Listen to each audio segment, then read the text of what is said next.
বাজার পরিস্থিতি এই মুহূর্তে জানতে চলে যাচ্ছি, এজন্য কারণ বাজারে চলে যাব আমরা। সেখান থেকে সরাসরি যুক্ত হচ্ছেন MS আরেফিন এবং বাদামতলীর ফলের বাজার থেকে যুক্ত হবেন অন্তরা সেন। প্রথমেই যাচ্ছি আরেফিনের কাছে। আরেফিন, পবিত্র শবে বরাত এবং সাপ্তাহিক ছুটির দিন শুক্রবার আজ সকাল থেকেই ক্রেতা সরগরম রয়েছে বাজারে। শুরুতেই যেটি জানিয়ে রাখতে চাই যে গত ফেব্রুয়ারির শুরু থেকেই বাজারে সয়াবিন তেলের যে সংকটটি রয়েছে, সেই সয়াবিন তেলের সংকট কিন্তু এখনও রয়েছে, কিন্তু কিছুটা উন্নতির দিকে পরিস্থিতি, এমনটাই আমাদেরকে খুচরা বিক্রেতারা বলছেন। তারা বলছেন যে গত সপ্তাহে তারা চাহিদা মতো যে সয়াবিন তেল বাজারে চাচ্ছিলেন ডিলারদের কাছ থেকে, তারা সেই চাহিদা মতো সয়াবিন তেল পাচ্ছিলেন না, কিন্তু শবে বরাতের আগের রাতে তারা কিছুটা উন্নতি দেখেছেন ডিলারদের কাছ থেকে সয়াবিন তেলের সরবরাহে। যদিও দাম বোতলের গায়ের দামই তারা রাখছেন এবং তারা খুচরা বিক্রেতারা আমাদেরকে বলছেন যে সয়াবিন তেল কিনতে যে অতিরিক্তভাবে চাপিয়ে দেওয়া হতো চিনি, আটা কিংবা সুজির মতো যে পণ্যগুলো, সেইটা কিন্তু এখন আর লাগছে না। অর্থাৎ ক্রেতারা এসে সয়াবিন তেল পাচ্ছেন, তারা 1 লিটার 2 লিটার 5 লিটার যার যে চাহিদা, তারা সে চাহিদা মতোই সয়াবিন তেল কিনতে পাচ্ছেন। কিন্তু খুচরা বিক্রেতারা এটাও জানিয়েছেন যে সরবরাহ কিন্তু ততটা পর্যাপ্ত নয়। অর্থাৎ বাজারে এখন যেটি আছে সেটি যদি ক্রেতারা কিনে ফেলেন তাহলে কিন্তু সামনে 1-2 দিন পরে কিন্তু তারা সয়াবিন তেলটি পাবেন কিনা এই সংখ্যায় কিন্তু তারা আমাদেরকে জানিয়েছেন। এবং ডিলাররাও একই কথা বলেছেন যে 1-2টি স্পেসিফিক কোম্পানি ছাড়া বাকি যে কোম্পানিগুলো রয়েছে তারা কিন্তু আসলে মোটেও সয়াবিন তেল বাজারে সরবরাহ করছে না। 2-1টি কোম্পানি বাজারে সয়াবিন তেল দিচ্ছে বলেই কিন্তু এখনও বাজারটা কিছুটা স্থিতিশীল রয়েছে। এছাড়া পণ্যের রমজানের যে আর গুরুত্বপূর্ণ পণ্য, এর মধ্যে ছোলা, ডাল, এগুলোর দাম কিন্তু তুলনামূলক কমতির দিকেই আছে। আমাদেরকে খুচরা বিক্রেতা বলেছেন যে দাম 10 থেকে 20 টাকা পর্যন্ত কমেছে, অর্থাৎ রমজানের দাম বাড়বে এই আশঙ্কার কথা কিন্তু আমাদেরকে তারা জানাননি। এছাড়া আরেকটি স্বস্তির খবর জানতে চাই যে গত কয়েক মাস ধরে চড়ে থাকা যে চালের দাম, সেটি কিন্তু কেজিতে 3 থেকে 4 টাকা পর্যন্ত কমতে শুরু করেছে চাল। নাদির চাল কেজিতে 3 টাকা কমে 70 থেকে 80 টাকায় বিক্রি হচ্ছে। এছাড়া মিনিকেট 76 থেকে 79, আর ব্রি আঠা সেটি কেজিতে 1 টাকা কমে 57 থেকে 58 টাকায় বিক্রি হচ্ছে। এছাড়া আরেকটি বিষয় জানিয়ে রাখতে চাই যে শবে বরাত উপলক্ষে কিন্তু মুরগির দাম অন্তত 10 থেকে 15 টাকা বেড়েছে মুরগির দাম। বিক্রেতারা আমাদেরকে যেটি বলছেন যে এই যে দামটি বাড়লো আসলে রমজানের আগে, এটি আসলে আর কমার সম্ভাবনা হয়তো নেই, কারণ সামনে রমজান, মাংসের চাহিদা বাড়বে, যে কারণে এই 10 থেকে 15 টাকা যে দাম বেড়েছে ব্রয়লার মুরগির এবং সোনালী মুরগিরও, সেটি কিন্তু আসলে হয়তো বা স্টেই করবে। এছাড়া আরেকটি বিষয় জানিয়ে রাখতে যে সবজির যে বাজার, আমাদের সবজির বাজার কিন্তু মৌসুমে শেষ হওয়া সত্ত্বেও সবজির বাজারে কমতির দিকে রয়েছে। 20 থেকে 40 টাকার মধ্যেই বেশিরভাগ সবজি পাওয়া যাচ্ছে এবং সবথেকে বেশি দাম যেটি রয়েছে এই মুহূর্তে বাজারে, সেটি হচ্ছে করলার। তো নিত্যপণ্যের বাজারের এই যখন পরিস্থিতি, তখন আমরা ফলের বাজারের খবর জানতে এই মুহূর্তে আমতলীতে রয়েছেন সহকর্মী অন্তরা সেন। আমরা চলে যাচ্ছি তার কাছে। তাজা ফলের ওপর অতিরিক্ত শুল্ক বাড়ানোর পর থেকে কিন্তু পাইকারি আর খুচরা বাজারে বেড়েছে ফলের দাম। আমি এখন আছি রাজধানীর বাদামতলীর পাইকারি বাজারে। এখানে কিন্তু আমরা সকাল থেকে এখানে অবস্থান করছি এবং আমরা বিক্রেতাদের সাথে কথা বলেছি। তারা আমাদের জানিয়েছেন যে প্রতি কার্টন ফল তারা গেল 1 মাসের তুলনায় 300 থেকে 400 টাকা বেশি দামে বিক্রি করতে হচ্ছে তাদেরকে। আর এছাড়াও এখানে আরও বলে রাখি যে এখানে যে 19 থেকে 20 কেজির 1 কার্টন আনার কিন্তু বিক্রি হচ্ছে 10,000 থেকে 12,000 টাকায়। এরপর আমার দেখতে পাচ্ছি যে প্রতি কেজি না 15 কেজির মালটার কার্টন কিন্তু বিক্রি হচ্ছে 3300 থেকে 3400 টাকায়।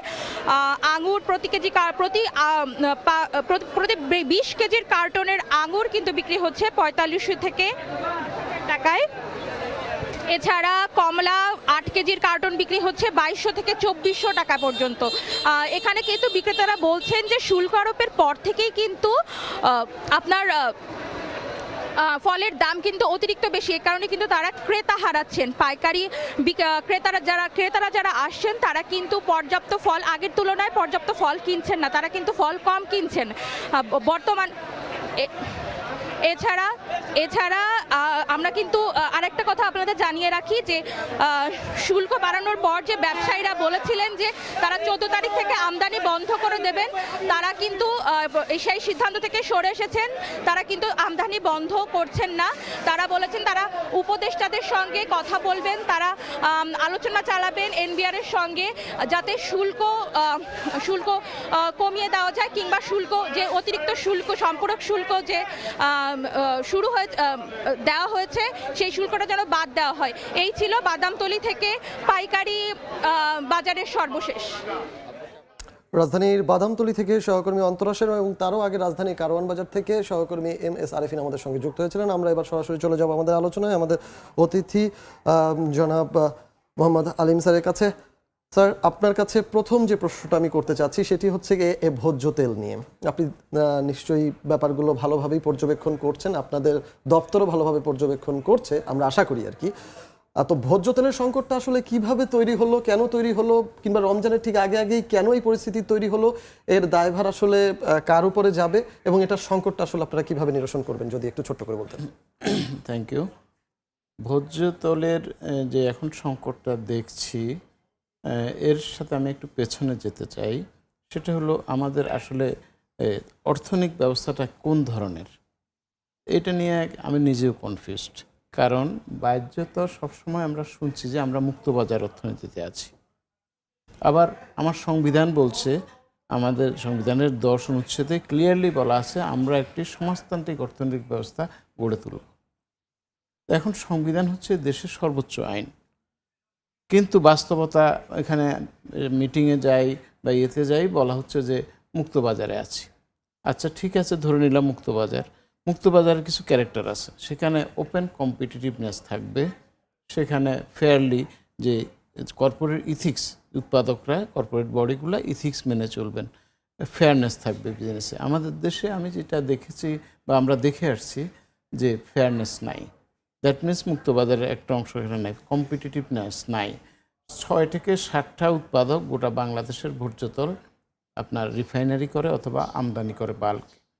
তো এর বিপরীতে আপনার তাহলে এটা কার্টেল এবং এই কাইন্ড অফ অলিগোপলি বলা হয় যে গুটি কয়েকের বাজার হলে আপনার মুক্তবাজার রান করতে পারে না।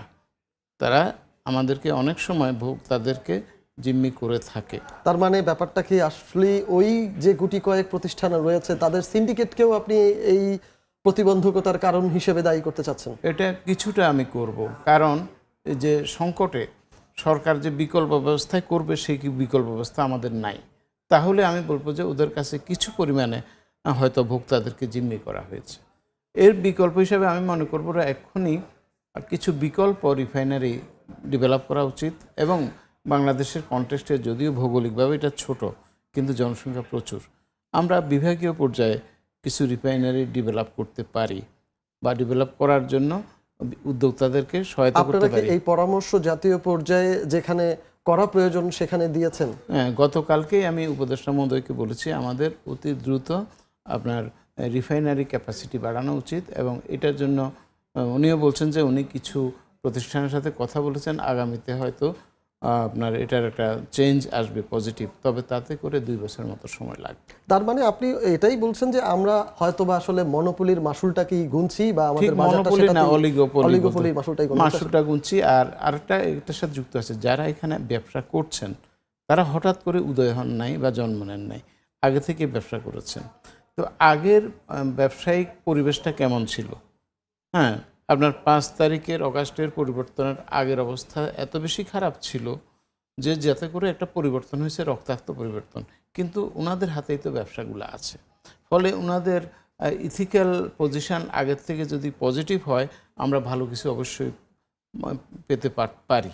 তো আমি ওনাদেরকেও অনুরোধ করব, please try to change your self also, কারণ রাষ্ট্রটা জনগণের, আলটিমেটলি ব্যবসাও জনগণের জন্য। আচ্ছা, এইটা তো হচ্ছে গিয়ে মানে তাদের ব্যাপারটা বললেন, কিন্তু মনিটরিং এর ক্ষেত্রে যদি আমরা আপনাদের অ্যাক্টিভিটিসের দিকে আসি, অর্থাৎ ভোক্তা অধিকার সংরক্ষণ অধিদপ্তরের কার্যক্রমের দিকে যদি তাকাই, তাহলে আপনাদের কাছে তো আমদানির একটা তথ্য আছে যে কি পরিমাণ আমদানি হচ্ছে, সেই দিক থেকে বাজারে যে সরবরাহের পরিমাণ, এই দুটোর মাঝখানে সামঞ্জস্য আদৌ আছে কিনা?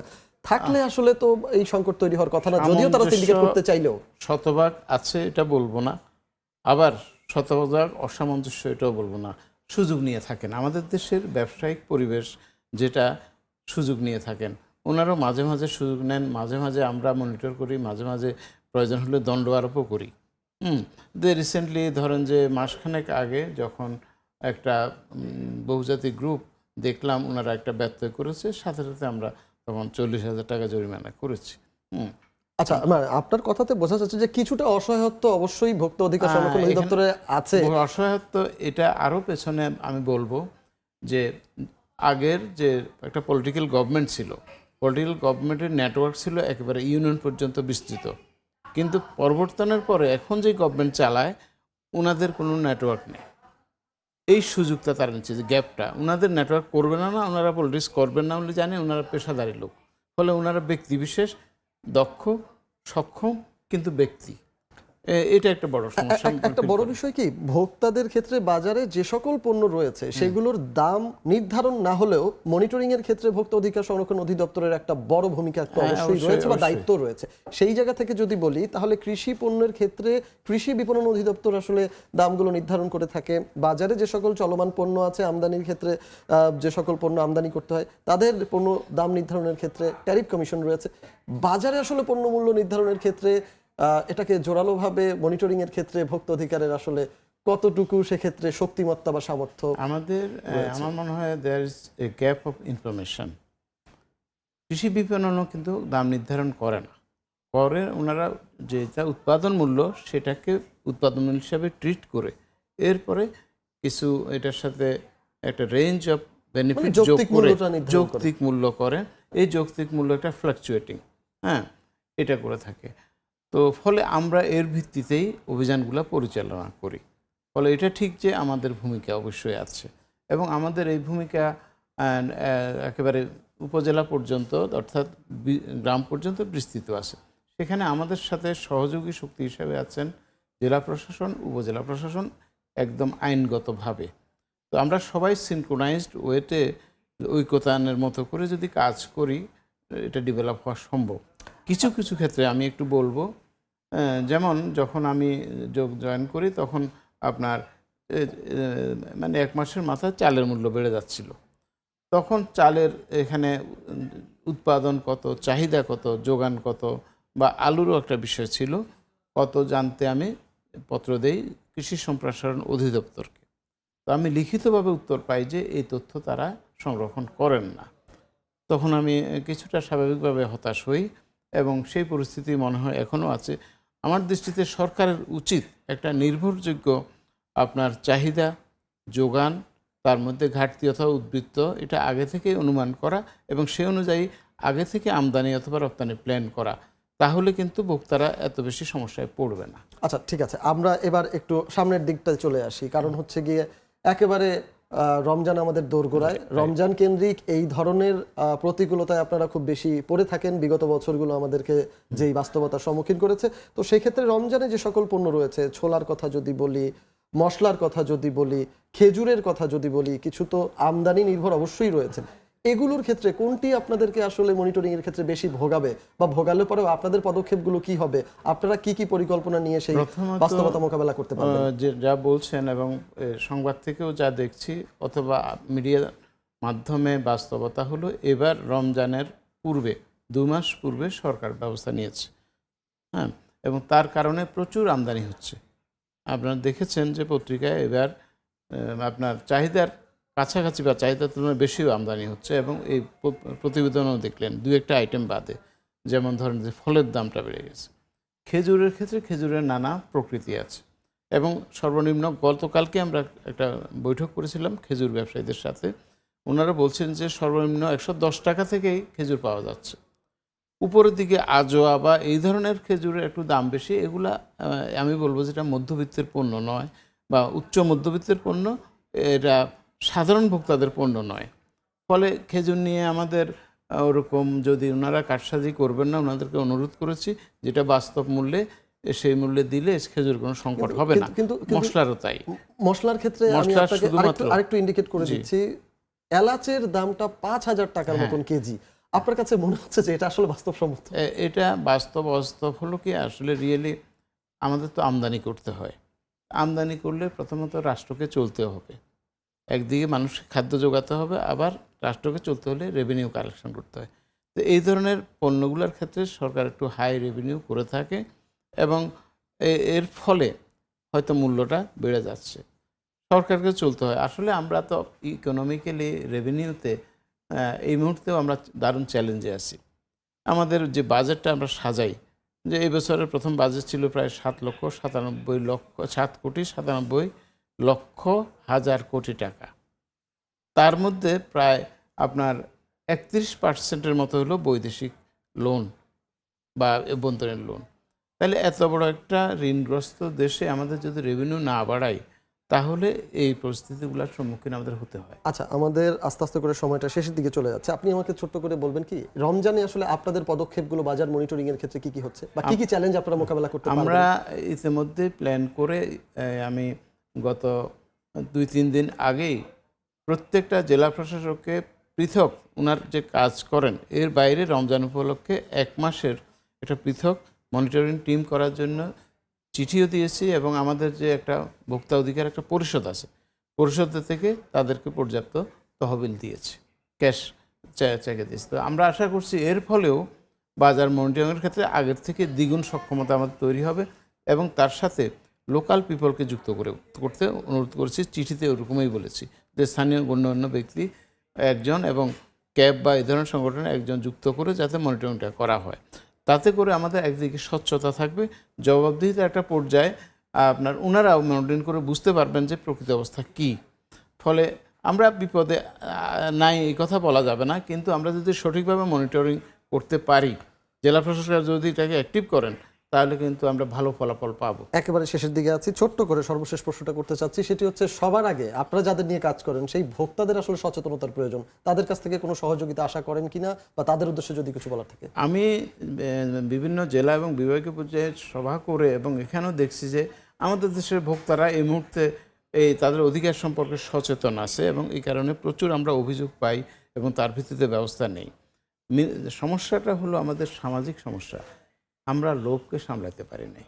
আমাদের যে লোভাতুর মনোভাব, অতি মুনাফার মনোভাব, এটাতে সামলাতে পারে না। আমাদের সমাজকে পরিবর্তন দরকার এর জন্য আমি মনে করি। আচ্ছা, আপনাকে অসংখ্য ধন্যবাদ আমাদের সাথে যুক্ত হওয়ার জন্য, এত কষ্ট করে আমাদের সাথে আলোচনায় যুক্ত হওয়ার জন্য।